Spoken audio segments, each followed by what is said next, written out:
ஒரு அறிமுக இயக்குனர் தனது முதல் திரைப்படத்தில் இருந்தே தொடர்ந்து 7 திரைப்படங்கள் வெற்றியை கொடுப்பதெல்லாம் அரிதினும் அரிது. அப்படி ஒரு அறியாத வெற்றியை கொடுத்தவர் யார் என்றால் திரைக்கதை மன்னன் பாக்யராஜ். 1979ஆம் ஆண்டு தானே நாயகனாகவும் அதே படத்தில் இயக்குனராகவும் அறிமுகமான படம் தான் சுவர் இல்லாத சித்திரங்கள். படத்தின் பெயரில் இருந்து முதல் காட்சி வரை அனைத்தும் மங்களகரமாக இருக்க வேண்டும் என்று எதிர்பார்ப்பார்கள். ஆனால் பாக்யராஜ் தனது முதல் படத்துக்கு சுவர் இல்லாத சித்திரங்கள் என பெயர் வைத்தார். அந்த திரைப்படம் சோக காட்சிகளையும் தாண்டி மாபெரும் வெற்றி பெற்றது. அதனைத் தொடர்ந்து ஒரு கை ஓசை, மௌன கீதங்கள், இன்று போய் நாளை வா, விடியும் வரை காத்திரு, அந்த 7 நாட்கள், தூரல் நின்னு போச்சு என தொடர்ந்து 7 திரைப்படங்களை மாபெரும் வெற்றி திரைப்படங்களாக தமிழ் சினிமாவிற்கு பரிசளித்தார். இந்த 7 படங்களுக்கு பிறகு அவர் எடுத்த பொய் சாட்சி திரைப்படம் தோல்வி படமாகி அவரது தொடர் வெற்றிக்கு ஸ்பீட் பிரேக் போட்டது. பொய் சாட்சிக்கு பிறகு டார்லிங் டார்லிங், முந்தானை முடிச்சு, சின்ன வீடு என பாக்யராஜ் தனது முத்திரைகளை பதித்து கொண்டுதான் இருந்தார். நக்கல் மன்னன் கவுண்டமணியை பிடிக்காத யாருமே இந்த உலகத்தில் இருக்க முடியாது. காரணம் அவர் அடித்த கவுண்டர் காமெடிகள் காலம் கடந்தும் இன்னும் ரசிகர்களை சிரிக்க வைத்துக் கொண்டுதான் இருக்கிறது.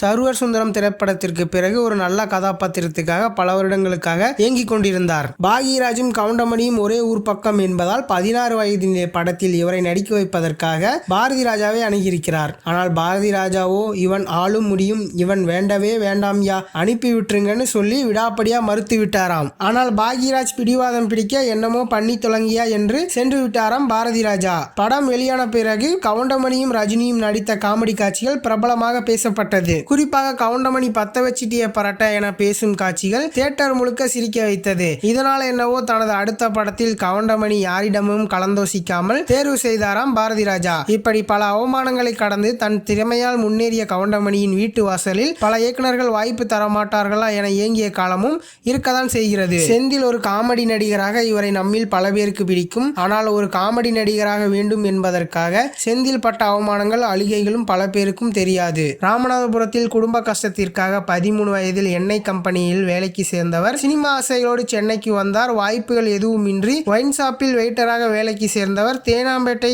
எல்டம்ஸ் ரோட்டில் தான் தங்கி வேலை வாய்ப்பு தேடிக்கொண்டிருந்தார். அப்போது அங்கிருந்த சக நடிகர்கள் செந்திலை பார்த்து டீ வாங்கிட்டு வா, கை கால்களை அமுக்கிவிடு என எடுபிடி வேலைகள் பார்க்க வைத்துள்ளனர். அதே பிளாக்கில் தங்கி வாய்ப்பு தேடிக்கொண்டிருந்த பாக்யராஜ் செந்திலின் பரிதாப நிலையை பார்த்து எப்படியாவது நாம் படம் எடுத்தால் இவருக்கு வாய்ப்பு தர வேண்டும் என்று செந்திலுக்கு இன்று போய் நாளை வா, தூர நின்னு பேச்சு போன்ற படம் மூலம் வாய்ப்புகளை கொடுத்தார். ஒவ்வொரு நாளும் ஷூட்டிங்க்கு வரும்போதும் பாக்யராஜின் கைகளை பிடித்து கண்ணீர் விட்டு அழுவாராம். எனக்கு இந்த வாய்ப்பு கொடுத்ததற்கு நன்றி பாக்யராஜ் சார் என்று. அதன் பிந்தைய நாட்களில் தன் திறமையை பயன்படுத்தி தமிழ் சினிமாவில் தவிர்க்க முடியாத காமெடி நடிகராக உருவெடுத்தார் செந்தில் அவர்கள். தமிழ் சினிமாவில் திறமை இருந்தும் ஒதுக்கப்பட்ட நடிகர்களில் காஜா ஷெரீப்பும் ஒருவர். 70-80 காலகட்டங்களில் அதிகமாக விரும்பப்பட்ட குழந்தை நட்சத்திரமாக ஜொலித்த காஜா ஷெரீப் கமலஹாசனை போன்ற மிகப்பெரிய நடிகராக வரக்கூடியவர் என இயக்குனர் இமயம் பாலச்சந்தரால் பாராட்டை பெற்றவர். 1979ஆம் ஆண்டு பாக்யராஜின் புதிய வளர்ப்புகள் திரைப்படத்தின் மூலம் அறிமுகமாகி உதிரி பூக்கள், சுவரில்லாத சித்திரங்கள் என 50க்கும் மேற்பட்ட திரைப்படங்களில் குழந்தை நட்சத்திரமாக நடித்திருந்தார்.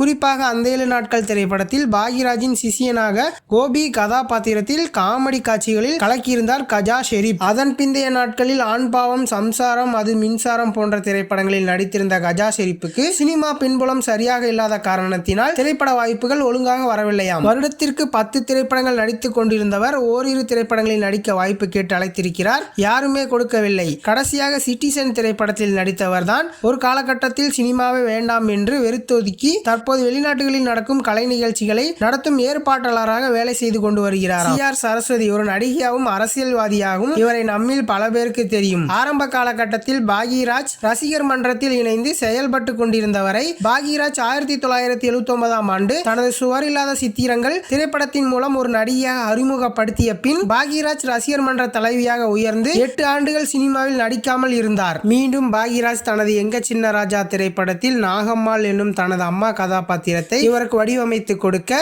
அந்த திரைப்படத்தில் எதிர்மறை கதாபாத்திரத்தில் அபாரமாக நடிப்பை வெளிப்படுத்தி அப்போதைய தமிழ் சினிமா ரசிகர்களால் வெகுவாக பாராட்டப்பட்டார் CR சரஸ்வதி. பின் ஒரு நடிகையாக அண்ணா நகர் முதல் தெரு, அமைதிப்படை, சிங்காரவேலன், சொக்கத்தங்கம் என 50க்கும் மேற்பட்ட திரைப்படங்களில் நடிக்கும் இவரின் திரை பங்களிப்பிற்காக 2004ஆம் ஆண்டு தமிழக அரசு இவருக்கு கலை மாமாமணி விருது கொடுத்து கௌரவித்தது. 2008ஆம் ஆண்டோடு சினிமாவில் நடிப்பதை நிறுத்தி கொண்டார். இதற்கு முன்பு அதிமுகவில், தற்போது அமமுகவில் இணைந்து தனது அரசியல் பணிகளை ஆற்றி வருகிறார். சினிமாங்கிறது ஒரு பெரிய கடல். இதுல நீச்சல் தெரிஞ்சவங்களை விட நீச்சல் கத்து கொடுத்தவங்களை தான் வரலாறு எப்பவுமே அதிகமா ஞாபகம் வச்சுக்கும். ஒரு தனி மனுஷனா தான் மட்டும் ஜெயிச்சா போதாதுன்னு நினைக்காம அவமானப்பட்டு கஷ்டப்பட்டு ஒரு சான்ஸ் கிடைக்காதான்னு ஏங்கி நின்ன கலைஞர்களோட திறமையை கண்டுபிடிச்சு அவங்க கையை பிடிச்சு தூக்கி விட்டாரு பாருங்க. அங்க நிக்கிறாரு பாக்கியராஜ். அவர் வெறும் திரைக்கதை மன்னன் மட்டும் கிடையாது, பல கலைஞர்களோட வாழ்க்கையை மாத்தி எழுதின தலைவிதி மன்னன் சொல்லலாம். அன்னைக்கு பாரதி ராஜா கிட்ட கவுண்டமணிக்காக அவர் போட்ட சண்டையும் தேனாம்பேட்டை மேன்சன்ல செந்திலுக்காக அவர் எடுத்த முடிவு இல்லைன்னா இன்னைக்கு தமிழ் சினிமாவில் நம்ம கொண்டாட இத்தனை லெஜெண்ட்ஸ் இருந்திருப்பாங்களாங்கிறது ஒரு பெரிய கேள்விக்குறிதான். பாக்கியராஜ் சார் போட்ட விதை இன்னைக்கு பல விருச்சகங்களாக வளர்ந்து நிக்குது. இந்த வீடியோவை பத்தி நீங்க என்ன நினைக்கிறீங்க? கவுண்டமணி செந்தில் காம்போல உங்களை விழுந்து விழுந்து சிரிக்க வச்ச காட்சி எது? அதே போல பாக்கியராஜ் சார் படங்கள்ல உங்களுக்கு ரொம்பவும் ஃபேவரட்டான படம் எதுன்னு கீழே இருக்க கமெண்ட்ஸ்ல தட்டி விடுங்க. நான் ஒவ்வொரு கமெண்ட்ஸையும் படிக்க காத்துக்கிட்டு இருக்கேன். வீடியோ பிடிச்சிருந்தா அந்த லைக் பட்டனை கொஞ்சம் அழுத்தாம தட்டி விடுங்க. இன்னும் இந்த மாதிரி நிறையான ஸ்டோரி தெரிஞ்சுக்க நம்ம லோகன் டாக்கீஸ் சேனலை மறக்காம சப்ஸ்கிரைப் பண்ணி அந்த பெல் ஐக்கானையும் ஆல் போட்டு வச்சுக்கோங்க. சினிமா டாக்கீஸ் எப்போதுமே லோகன் டாக்கீஸ். அடுத்த வீடியோல சந்திக்கிறேன். டாடா பாய்.